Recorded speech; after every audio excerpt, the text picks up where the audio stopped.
नमस्कार। इस D formulas city channel पर आप सभी का स्वागत है। ये प्रैक्टिस सेट का 120वां प्रैक्टिस सेट है सामान्य अध्ययन के लिए। पहला प्रश्न है, निम्न में से कौन कोयला क्षेत्र तेलंगाना में अवस्थित है। देखिए, ये जो कोयला क्षेत्र की बात हो रही, तेलंगाना में कौन सा क्षेत्र अवस्थित है इसकी बात कही जा रही है। रंगित घाटी, तंदूर, वरोरा या ललमटिया, इनमें से कौन सा कोयला क्षेत्र तेलंगाना में स्थित है? कौन सा रहेगा? ये है आपका तंदूर। जो तंदूर कोयला क्षेत्र है ये तेलंगाना में मौजूद है।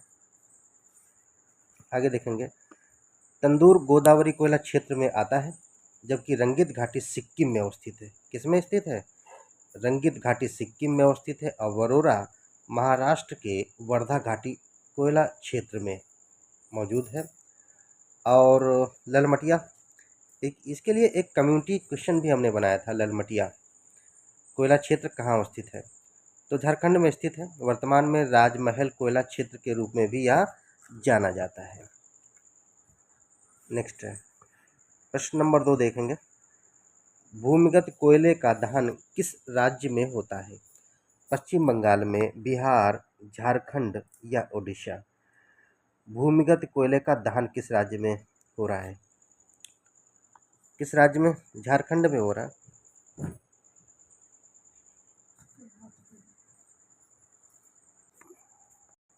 अगला प्रश्न है, हाँ, इसकी कुछ व्याख्या देख लेंगे। भूमिगत कोयले का दहन झारखंड राज्य में हो रहा है। यह दहन झरिया कोल फील्ड में होता है। झरिया कोल फील्ड फेमस है। निम्न में से कौन सा कथन सही है? तोलकप्पियम द्वितीय संगम का एकमात्र प्राचीनतम उपलब्ध ग्रंथ है, ये कहा गया है। और तमिल काव्य में आगम वर्ग की कविताएं प्रेम संबंधी हैं। इनमें से कौन सा कथन सही है? कौन सा कथन सही है? तीसरे का। ये जो तोलकप्पियम है, तोलकप्पियम द्वितीय संगम का एकमात्र प्राचीनतम उपलब्ध ग्रंथ है, सही है। तमिल काव्य में आगम वर्ग की कविताएं प्रेम संबंधी है, ये भी सही है। तो इस हिसाब से दोनों सही हैं। दोनों सही है के हिसाब से कौन सा सही हो जाएगा? सी नंबर, 1 और 2 दोनों। कौन सा संगम युग का महाकाव्य नहीं है? संगम युग का महाकाव्य कौन सा इनमें से नहीं है? जीवक चिंतामणि, शिल्पादिकारम, मणिमेखल, एलादि। संगम युग का महाकाव्य कौन सा नहीं है इनमें से? तो ये एलाद नहीं है के हिसाब से, जबकि जीवक चिंतामणि संगम युग का ही है, शिल्पादिकारम संगम युग का ही है, मणिमेखल ये भी संगम युग का है, एलाद नहीं है। तो इस हिसाब से आंसर कौन सा सही रहेगा? डी नंबर सही रहेगा। नेक्स्ट, एलाद 4 वेदों का संग्रह। एलाद क्या है? 4 वेदों का संग्रह है, अर्थात इसमें 4 वेदों का सार मिलता है, समरी मौजूद है एलाद में चारों वेदों की। तानम शब्द संबंधित है। तानम शब्द किससे संबंधित है? कर्नाटक संगीत से, हिंदुस्तानी संगीत से, उपरोक्त दोनों से, इनमें से कोई नहीं। तो ये कर्नाटक संगीत से तानम शब्द संबंधित है। और बात करेंगे, कर्नाटक संगीत जो है ये मृदंग के साथ गाया जाता है, गया लिखा है, गाया जाता है मृदंग के साथ मुक्त लय में मधुर तत्कालिक खंड का तानम कहलाता है, जबकि वह खंड जिसमें मृदंग की आवश्यकता नहीं होती उसको रागम कहते हैं। जिसमें मृदंग की आवश्यकता हो उसके साथ गाया जाता हो तो तानम कहा जाएगा, जिसमें मृदंग की आवश्यकता नहीं हो उसको रागम कहा जाएगा। कौन सही सुमेलित नहीं है? इनमें से कौन सही सुमेलित नहीं है? कौन सही सुमेलित नहीं है? किसकी बात हो रही है? नहीं है की बात हो रही है, सुमेलित। एक तरफ पशु है, एक तरफ नस्ल है। गाय की नस्ल देवनी लिखी है, बकरी की बरबरी लिखी है, भैंस की भदावरी लिखी है, भेड़ की गिर लिखी है। इनमें से कौन सही नहीं है? कौन सही नहीं है छठे प्रश्न का?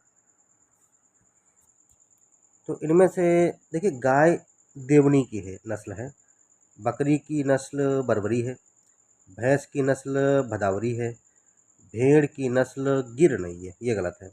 ये किसकी है?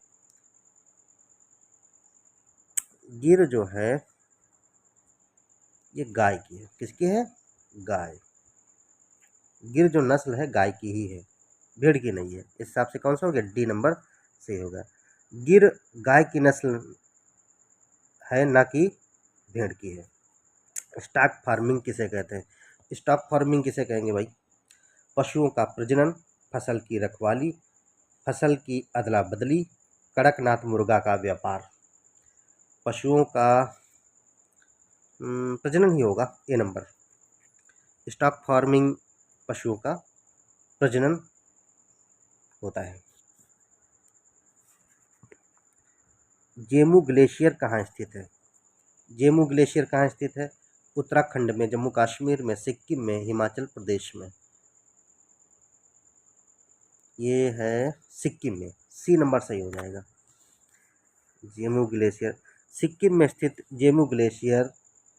जेमू ग्लेशियर से क्या है? तीस्ता नदी निकलती है, जो कि सिक्किम, पश्चिम बंगाल, बांग्लादेश में बहती है। बांग्लादेश में यह नदी जो है ब्रह्मपुत्र नदी से दाहिने तट पर मिलती है। किसमें मिल जाती है? ब्रह्मपुत्र नदी में तीस्ता नदी मिल जाती है। कहाँ पर? बांग्लादेश में दाहिने तट में जाकर के मिलेगी ब्रह्मपुत्र के। और बांग्लादेश में ब्रह्मपुत्र नदी को जमुना के नाम से जाना जाता है। तो किससे निकलेगी? सिक्किम के जेमू ग्लेशियर से तीस्ता नदी निकलती है।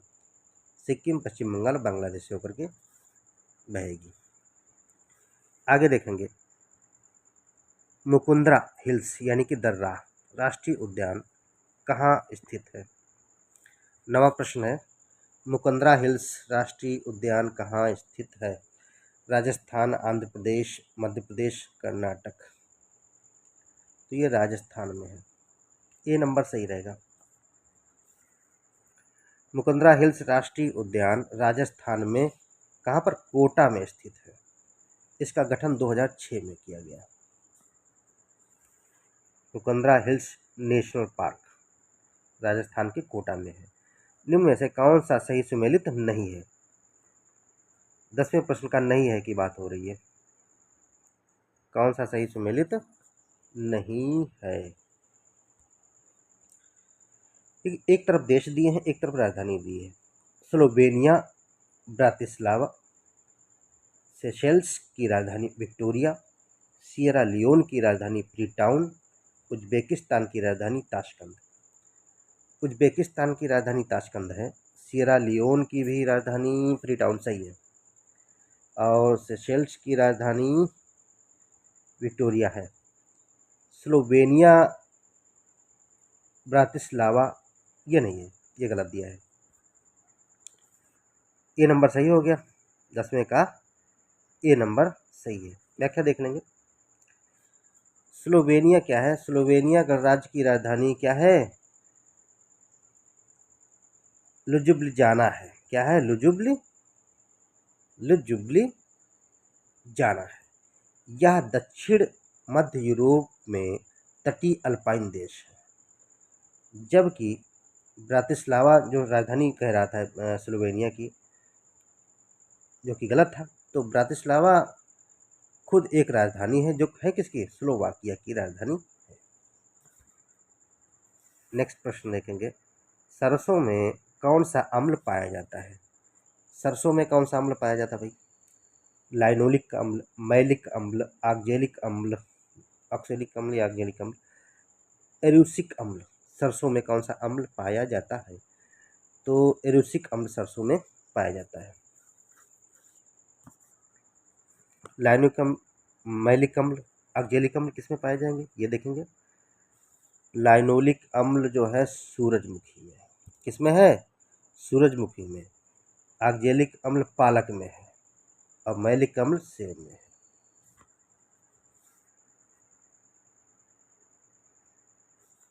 तो लाइनोलिक अम्ल किस में है? सूरजमुखी में, सूरजमुखी सनफ्लावर में। और मैलिक अम्ल है सेब में। ऑक्जेलिक अम्ल पालक, सॉरी गलत हो गया। हाँ, ऑक्जेलिक अम्ल किसमें? पालक में। मैलिक अम्ल सेब में। लाइनोलिक अम्ल क्या रहेगा? सूरजमुखी में हो। किसमें है भाई? सूरजमुखी में हो यो। आगे देखेंगे, निम्न में से कौन सही सुमेलित नहीं है? देख लीजिए, इतना तो जाना ही करो यार भाई। नेक्स्ट है भाई, देखेंगे कौन सही सुमेलित नहीं है। देश है, एक तरफ राजधानी है मित्रों, बहामास कहा जा रहा है कि नसाउ राजधानी इसकी। कोस्टा रिका सैन जोस है। निकारागुआ बेल मोपान ये राजधानी बताया गया। और डोमिनिकन सांटो डोमिंगो रिपब्लिक। देखिए, चैनल को भाई बहन बहुत सारे लोगों ने सब्सक्राइब कर रखा है और हम चाहते हैं कि ज़्यादा से ज़्यादा रिवाइज करें इनको। और आप लोग 20 मिनट ही देखते हैं तब भी कुछ हासिल हो जाएगा आप सभी को। कौन सा सही सुमेलित नहीं है? तो इसमें से बहामास की बात करेंगे तो इसकी राजधानी नासाउ है, सही है। 12वें प्रश्न की बात हो रही, बहामास की राजधानी नासाउ है। और कोस्टा रिका की राजधानी सैन जोस है, ये भी सही है। निकारागुआ की राजधानी बेल मोपान है, ये गलत है, ये गलत दिया है। और डोमिनिकन की राजधानी सांटो डोमिंगो रिपब्लिक है, ये भी सही है। निकारागुआ की राजधानी क्या है? निकारागुआ की राजधानी क्या है? मानागुआ है, बहुत ही आसान। जबकि बेलमोपान क्या है? ये इसकी राजधानी क्या है? बेलीज है। क्या है? बेलीज है। निम्न में से कौन सी फसल एनर्जी क्रॉप्स के अंतर्गत नहीं आती? एनर्जी क्रॉप्स के अंतर्गत कौन सी फसल नहीं आती है? जौ, मक्का, आलू, गन्ना, गेहूँ। देखिए, जौ और मक्का एनर्जी क्रॉप्स के अंतर्गत आती है, लिक्विड में चेंज किया जा सकता है। आलू भी लिक्विड तैयार किए जा रहे हैं, गन्ना से भी लिक्विड तैयार किया जा रहा है। गेहूं से ऐसा नहीं हो पा रहा, खाने को ही नहीं कम पड़ जाता है। सरकार गेहूं दे रही थी गांव में, अब तो बहुत जगहों पे गेहूं की जगह बीच में सीरियल्स देने, अन्य चीज़ें देने लगे थे, मिलेट्स, बाजरा, ज्वार वगैरह। तो क्या है, गेहूं की कमी रही थी बीच में, ऐसा इसलिए। जनता को भी खुश रखना है और जनता अपने अधिकारों को जाने। सरकारें हर कोई न कोई अच्छा करती ज़रूर है, वर्तमान सरकार भी कुछ न कुछ अच्छा कर ही रही है। और रोजगार की भारी कमी है, सरकार की यही कमी है। देखेंगे, आलू, गन्ना, जौ और मक्का एनर्जी क्रॉप्स हैं क्योंकि इन्हें द्रव रूप में ऊर्जा प्राप्त करने के उद्देश्य से उगाया जाता है। निम्न में से किस फसल के उत्पादन में उत्तर प्रदेश में प्रथम स्थान रखता है?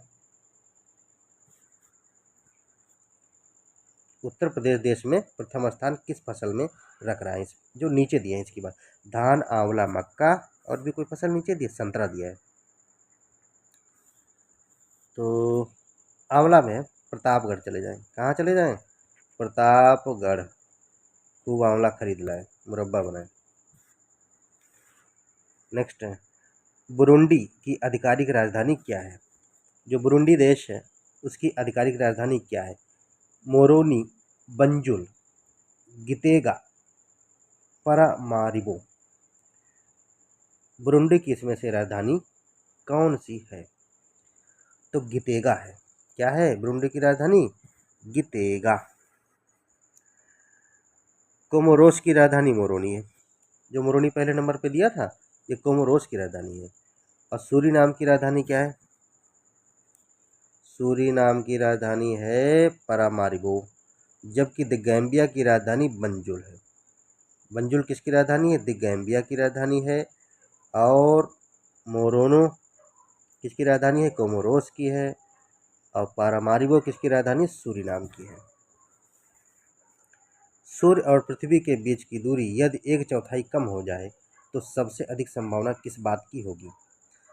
पृथ्वी सूर्य में गिर जाएगी, पृथ्वी जलकर भस्म हो जाएगी, हमारे वर्ष की अवधि कम हो जाएगी, या पृथ्वी अंतरिक्ष से टकरा जाएगी। कह रहा है पृथ्वी अंतरिक्ष से टकरा जाएगी, तो ये भी नहीं होगा, ये भी नहीं होगा, ये भी नहीं। हमारे वर्ष की अवधि कम हो जाएगी। कैसे कम हो जाएगी? यदि सूर्य और पृथ्वी के बीच की दूरी 1/4 से कम हो जाए। यदि पृथ्वी और सूर्य के बीच की दूरी 1/4 कम कर दी जाए तो सूर्य के चारों ओर घूमने वाली पृथ्वी की कक्षा छोटी हो जाएगी, जिसके फलस्वरूप पृथ्वी पर 365.25 दिन का होने वाला वर्ष जो है छोटा हो जाएगा। उत्तरी गोलार्ध में वर्ष का सबसे लंबा दिन आमतौर पर कब होता है? किसकी बात हो रही है?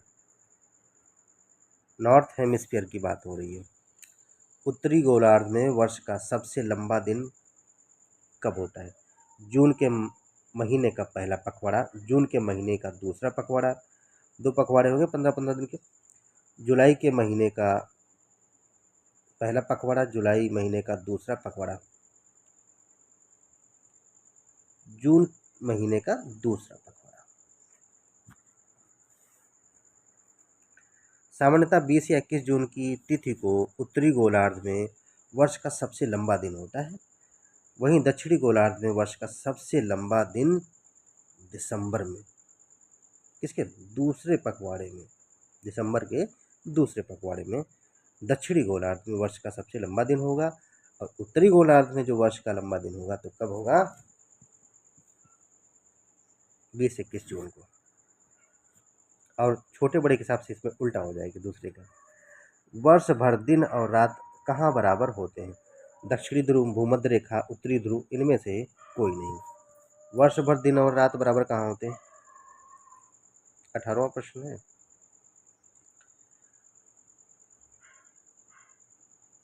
किसमें होंगे? ये भूमध्य रेखा ही रहेगा। उत्तरी ध्रुव कहाँ से आ गया?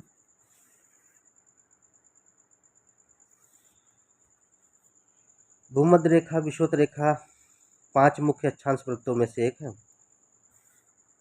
जो क्या है? बृहत्तम वृत्त भी है। इसके आसपास के क्षेत्र में वर्ष भर रात दिन लगभग बराबर होते हैं, 12 घंटे के होते हैं। जबकि भूमध्य रेखा से उत्तर या दक्षिण की ओर जैसे आगे बढ़ेंगे, दिन रात की अवधियां जो है समय के अनुरूप घटती बढ़ती रहती हैं। निम्न में से मकर रेखा किस देश से नहीं गुजरती है? नहीं गुजरती की बात हो रही है। ब्राजील से, अर्जेंटीना से, बोलीविया से, पराग्वे से। मकर रेखा की बात हो रही है, किस देश से होकर के नहीं गुजरती है? तो ब्राज़ील से होकर के निकल रही है, अर्जेंटीना से निकल रही है, पराग्वे से निकल रही है, बोलीविया से नहीं निकल रही। मकर रेखा पहले देख लीजिए किन किन देशों से होकर के गुजरती है। मकर रेखा ब्राज़ील से निकलेगी, पराग्वे से, अर्जेंटीना से, चिली से, और फिर हो गया फ्रेंच पोलिनेशिया मीन्स फ्रांस से, बोत्सवाना, ऑस्ट्रेलिया, मेडागास्कर, मोजाम्बिक, दक्षिण अफ्रीका, टोंगा, नामीबिया से होकर गुजरती है। 1 2 3 4 5 6 7 8 9 10 11 12 देश की बात हो रही है यहाँ पर। मकर रेखा इन देशों से होकर के गुजरेगी। निम्न में से किस देश से कर्क रेखा नहीं गुजरती है? असल में कर्क रेखा के संबंधित एक प्रश्न आया था, सॉरी मकर रेखा से संबंधित, तो हमने सोचा कर्क रेखा के लिए भी क्वेश्चन बना दिया जाए, इससे कुछ चीज़ें अपडेट रहेंगी। कर्क रेखा किस देश से होकर के नहीं गुजरती है? भारत से, म्यांमार से, मिस्र से, ईरान से। तो ईरान से होकर के गुजरती नहीं है, भारत से निकलती है, म्यांमार से निकलती, मिस्र से भी निकलती है। तो कर्क रेखा किन देशों से होकर के निकल रही है, कुछ देश दिए हैं यहाँ पर।